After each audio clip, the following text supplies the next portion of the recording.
Hello, traders. FX Pip Collector here. Today is Monday, November 17th, and this is my analysis for the pound dollar, and we're on the daily time frame. So the pound dollar has definitely been drifting up, but we do have to keep in mind that it could just end up being a pullback to this last wave down.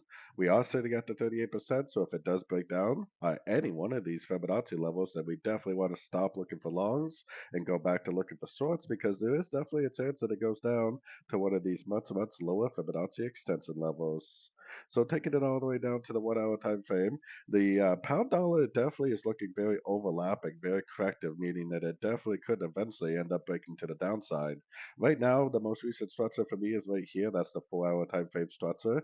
If it breaks below there, then I'll definitely go back to looking for shorts. If it doesn't break below there, then I would stay looking for longs.